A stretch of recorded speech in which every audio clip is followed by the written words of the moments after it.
Alright, so last night when I demonstrated this, I ran into a couple of problems. It was getting late and I sort of lost my focus slightly. So let me just do this again. I'm going to go through the steps of creating this little area at the top of my design. Not so much that I really expect you to do it, but you should know how to do it if that's how you decide to go. So basically what I did, I explained to you, is that I rearranged my copy slightly. This is the copy at the very top that I used, and it's some basic information about the Gino and his shack. And so I'm basically going to use this, and I'm going to use it like this at the top. I incorporate his logo. So to do that, I create two. Oh, and by the way, I got my layers here, and I got my trace layer. Okay, and I have my draw layer, and I'm working on the draw layer. You won't have a trace layer because you won't be tracing anything. The only reason I'm tracing it is because I actually did this job already, and I'm just demonstrating a couple of things that I did, things that I think you should know about and can easily handle in Adobe InDesign. So this is going to require me to make two linked text boxes, and then what I'm going to do is I'm going to put a graphic over top of, or in the background of it, and I'm going to come over here and I'm going to make my type wrap around a shape that I'm going to use to sort of isolate my Genos. You'll see it all as I do it. So I come over here first, and I'm going to click right on the area that I'm working on, and I'm going to drag out a guide, and I'm going to do, actually the best thing to do here now at this point is go edit copy, edit paste in place, and then I'm just going to move that second box over until it's on the other guide. You'll see what I mean in a second. There. So now I have my frame over here and my frame over here. I'm going to link these frames because I need these frames to link. I need the text to flow from that position over and down to there. So I click here, and when I do that, I'm pausing for a second so you can see what my little cursor does, and then I'm going to just go over that frame and now see what the cursor does, and I click, and now my two frames are linked. And if I go to the let's go to the view menu, I think it's view menu, structure, where are we at here, show frame edges, no, I want to show text threads, there we go. That's what you see. Okay, so that's telling you that those two frames are attached from the out port of that frame, which is logical, to the in point of that frame. That's what I wanted to do first. Then I come in and I get my copy, and I'm going to select my copy, and I'm going to copy it, and then I'm going to come in here, and I'm going to place my text in here. And again, see what happens is this weirdness takes over. I've got this setting in here, and for some reason it's giving me this. So I want to make sure I don't get this copy because it looks very unappealing and very confusing. So a couple of things I'm going to do is change it to Myriad Pro. And I think what I'm going to do with this one is 12, I believe. I'm going to try it. We'll see. 12 point, might be 11. 11, 12 over... Well, I'm going to go 12 over 12 just to begin with, and I'm going to go with regular. But what I need to do is go to my paragraph and also see I have a space before, which I want to remove. Okay, now this probably won't happen with you, it's just mine is set this way and it's happening. There we go. And now I'm going to go Control V, and I've pasted that text in there, and you can see that I'm fairly close to what I want. So I'm going to select both of these frames, and I'm just going to move those frames down until they hit right where Gino's text is, and it looks like I'm pretty close, although I believe let's see what I'm doing here. Let me just move this one alone over. Let's see what's going on with this. Okay, so there's part of the reason. Let me go up like this. Let me bring it up to there. Okay, and that's too far. Bring it back a little bit. Alright, and that's pretty close. That's pretty close. It's not the exact same leading.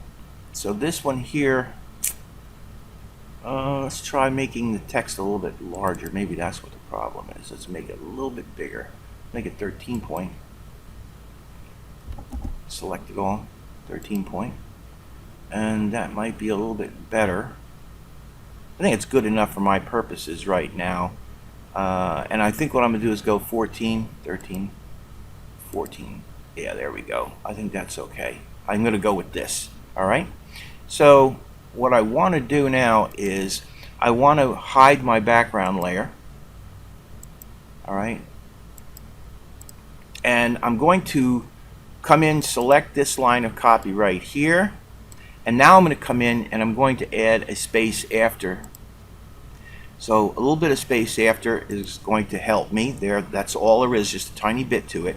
Select this line right here. And I'm going to go a little space after as well. All right.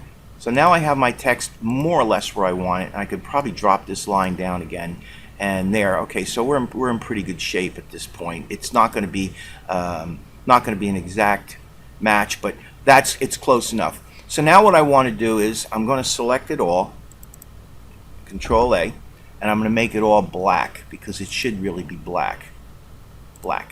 And then what I'm going to do is I'm going to come in here and I'm going to select a couple of things, and that is the words Gino. I'm going to set that to semi-bold, or maybe even bold. Let me go bold. Yeah, that's fine. Go full on bold. Then I'm going to come over here and I'm going to change it to red.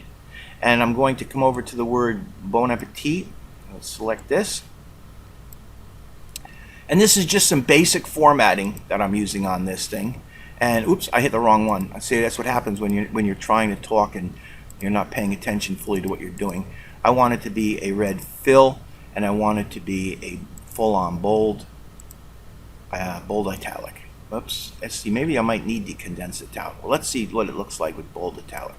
No, bold italic will work. Okay. So there we go. Now, if I open up my layers panel, let's see if there's anything else I want to do in red. No, it looks like that's it.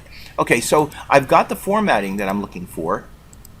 On this, and it's fairly close. So what I want to do now is I want to incorporate that logo in the middle, and then what I want to do is I want to arrange it so that the formatting, and actually, you know what? I think this is a return, and I think I need to place a tiny bit of, I think that's going to make it a little bit different too. I'm going to come in here, go to paragraph, and I'm going to go a little, oh, it's got the space after. Okay, so there we go. That actually makes it a little bit better. That actually sort of evens it out just ever so slightly. All right, so the next thing I'm going to do is I'm going to create a picture frame. Picture frame is going to be, let's go right here and go right around like this, make a nice big picture frame, and go File, Place, and I'm going to find my Gino's logo. Let's see if I can find my EPS. Naturally, I can't. Let me go into here. Links. Gino's logo. So for some reason, my Gino's logo didn't get saved from last night. So I know I told you not to use the AI, but this is just a demonstration. For this purposes, I'm just going to use the AI. So I'm going to go View, Fitting. No, Object, Fitting. Sorry. Fit content proportionately, and it's actually still too big, so I'm going to come in, select the content, and I'm going to size it about the way I want it. So I'm going to drag this down and make it lower, maybe like about like that, something like that's probably pretty good. I don't want it to be too small. And then I'm going to move it over until it's sitting about center right there. Okay, now I also noticed that it looks like my frame is a little bit too small, and I'm not getting my, whoops, I'm not getting the top of the line right here. And okay, so the top of the line's not there. Well, that's okay. I don't mind that. So what I'm going to do is bring this back down. This is what I'm looking for, is actually the Gino's logo. So I'm going to bring this down a little bit because I want it to sit a little bit lower into here. Okay, and I'm going to, let's see, where is it at? Let's go Object, Fitting, Fit Frame Proportionately. Edit, undo, I hit the wrong one. Object, Fitting, Fit Frame to Content. Oh, jeez. Object, Fitting, Fit Frame, Fit Center Content. Okay, so there we center content. I'm just going to do it this way, because I don't need that frame. This is good. Right here is good. All right, so there we have my logo fit. Now the problem that I have with this is that if I click on this thing, I can try to wrap around the shape object, and it just don't want to do it right. So this is the problem I was having last night. So how I do this, how I adjust this, is I'm going to zoom into Gino's logo, and let's go to the view menu, and let's go to display mode, high quality display. So what's going on here is I got this logo, and I'm going to do a text wrap around it, and I want the copy to wrap in a better way. It's not doing a very good job of wrapping around this symbol, this logo. So I'm going to actually use my pen tool, and I'm going to come in here, and I'm going to create sort of what I would call a barrier. And you can see what I'm doing is I don't have to be incredibly precise, but what I want to do is I want to kind of establish an equal perimeter around the whole thing. See how I'm doing this? I'm coming in, I'm creating an equal perimeter around this whole thing. And notice that I am leaving the Bon Appetit out. I did that last night, and that's what messed me up. But then I remembered exactly how I did it, and that's why I'm back doing this again, so I can show you how I handled that. And I'm going to remove the fill because it's blocking me from seeing there, and I'm getting close to being done. So let me just keep working on this. Keep coming around until I get to where I want to be. I'm almost there. Come up here, here, and close it. Okay, so now I have this frame. And what I want to do with the frame is I want to select the frame. It's going to be a little hard to do.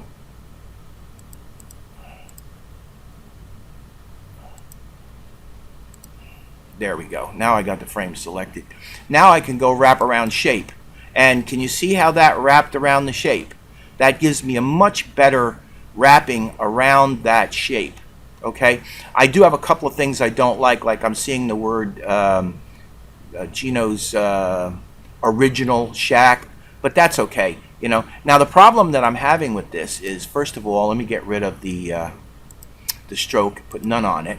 So now you see basically this is just something that's going to be a barrier holding the text off of it. I still have this Bon Appetit, but I'm going to show you in a minute how I fix that, how I get rid of that and make this work. Let's go to the view menu and let's fit this page and window, and you can see what's going on. Deselect it, and there you have it. Okay, so you see it don't look too bad. What I want to do though is I want to come in, let me zoom in again, and let's do a little more work on this to make it look even a little bit better. So I'm going to come in, I'm going to try to find my little frame again. My little frame is going to be very hard to find. Very difficult. There we go, there it is. Let's see if I get it now. Okay. I want that selected. There we go, got it selected.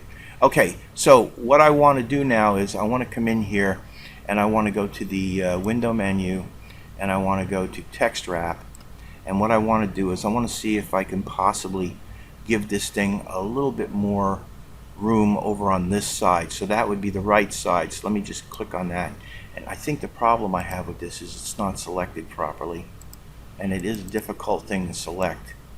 There, I'll get it this time. Oh. I think it is. Let's see. Alright, so it's giving me trouble selecting the thing.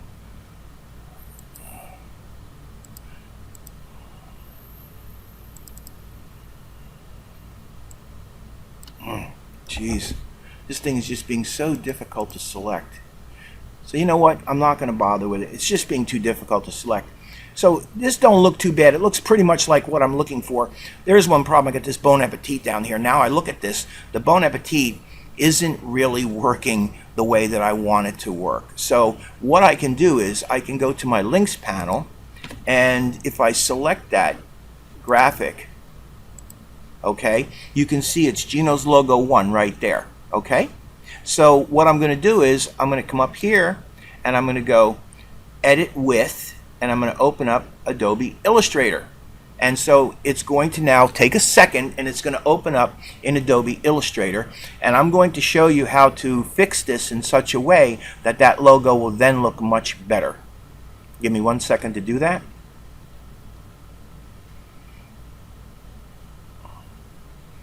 These programs take a moment to open. Here it comes. Here we go. All right, now what I'm going to do is I'm just going to move Gino's logo into position so I can see it. It's still in the process of opening properly. Let me bring this up. Yeah, see, it's still opening properly, so it takes a minute. I know it's a pain, but bear with me. We'll get there. All right, there we go. All right, so I'm going to select the Bon Appetit, and all I'm going to do is I'm going to make it white and no stroke. Okay?